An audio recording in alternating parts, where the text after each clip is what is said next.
हनी भी एक ऐसी चीज है जो डॉक्टर्स रिकमेंड करते हैं, बचपन से ही खिलाया जाता है। आयुर्वेदा में भी हनी को जोड़ के बहुत देखा जाता है। जैसे दूध का परिकल्पना है, वैसी हनी की भी परिकल्पना है कि बहुत अच्छा होता है हमारे लिए। लेकिन मैंने हनी की भी एक बैक स्टोरी देखी है, आपका ये व्यू पॉइंट मैंने देखा है। मैं चाहता हूँ आप लोगों को थोड़ा सा अगर हनी के बारे में भी बताओ कि हनी जो हमारे घर पहुंचता है उससे पहले वो किस जर्नी से होके निकलता है, और क्या हनी के भी कोई ऑल्टरनेटिव अवेलेबल है, क्योंकि मैंने हनी का कभी कोई ऑल्टरनेटिव नहीं सुना।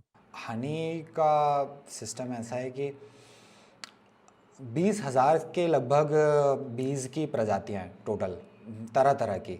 उसमें से केवल 6 या 8 शहद बनाती हैं, बाकी की सारी शहद नहीं बनाती।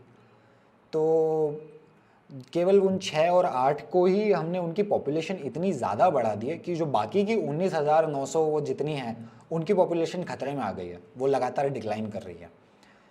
अब बीज जो हैं वो इसको पॉलिनेट करती हैं फ्लावर्स को, और उसमें से नेक्टार लेती हैं और फिर उससे हनी बनता है।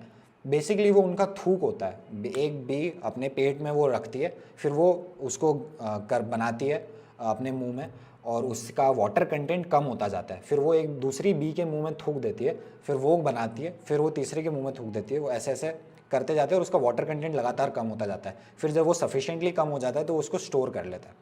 तो पहली तो बात बी उनका थूक है, और दूसरी बात वो उनका खाना है, उनका स्टोर किया हुआ खाना है। इस पॉइंट को याद रखिएगा, स्टोर किया हुआ उनका खाना है। 12 मधुमक्खियाँ जब अपनी ज़िंदगी भर मेहनत करती है, ऐसे जाना, इकट्ठा करना, उसको अपने मुंह में उसको प्रोसेस करना, थूकना, ये सब करना, 12 मधुमक्खियाँ ज़िंदगी भर जब प्रोसेस करती हैं तब 1 चम्मच शहद बनता है।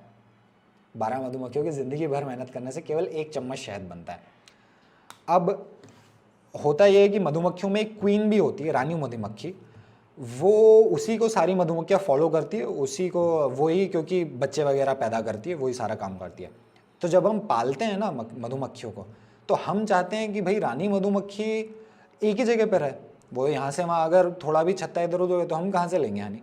तो हम क्या ये करते हैं कि जो रानी मधुमक्खी होती है उसके पंख काट देते हैं ताकि वो उड़ ना पाए और वो वहीं पर रहे, और बाकी की सारी मधुमक्खियाँ भी वहीं पर रहे। अब जब हमें शहद लेना होता है तो हम सारा शहद उनका ले लेते हैं, उनका खाना। और जब ठंड का समय आता है फिर उनको खाने के लिए उनको तो कुछ ना कुछ चाहिए, क्योंकि ठंड के समय में नहीं होता इतने फ्लावर्स वगैरह। तो क्या करें, उनको फिर शुगर सिरप दिया जाता है, पानी में शक्कर वगैरह घोल करके।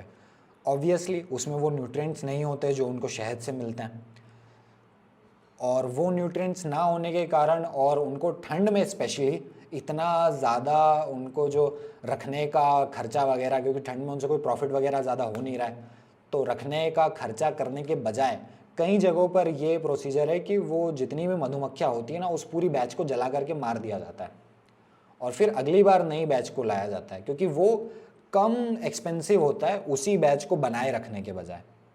ओके। तो इस तरीके से हम बेसिकली उनसे ज़िंदगी भर मजदूरी करवाते हैं और आखिरी में उनको मार देते हैं, और उन्होंने जो उनका खाना स्टोर किया है वो भी छीन करके हम खा लेते हैं। ना केवल इतना, बल्कि जैसा मैंने कहा, वो 6-8 मधुमक्खियों की प्रजातियों को हमने इतना बढ़ा दिया है कि वो बाकी की 19,000 मधुमक्खियाँ कम हो रही है। वो ऐसे कम हो रही है क्योंकि हम ऐसी जगहों पे जाते हैं जहाँ पे खेती वगैरह ज़्यादा हो, प्लांट्स वगैरह, जंगल के एरिया में ही ज़्यादा ये होता है मधुमक्खी पालन।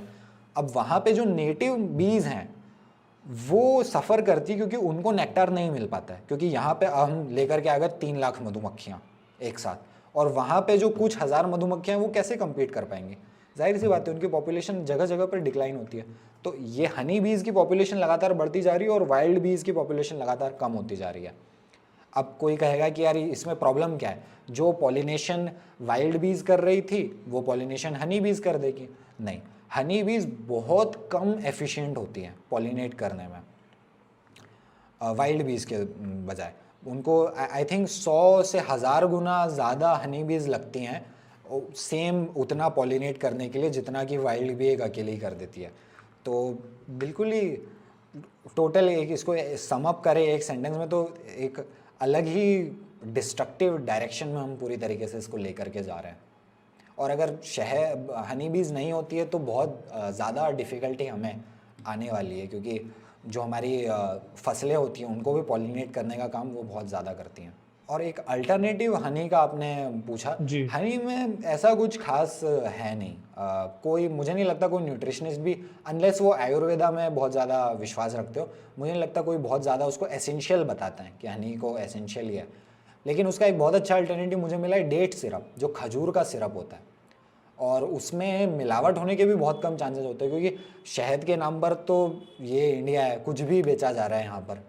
और डेट सिरप इसका एक अच्छा और सस्ता अल्टरनेटिव है। खजूर का बेसिकली जो सिरप बना देते हैं, मैंने भी इस्तेमाल किया है, और वो शहद जैसी ही मिठास देता है, and it's pretty good. Thank you so much for watching the clip. अगर आपको ये क्लिप अच्छी लगी हो तो consider watching the full podcast also.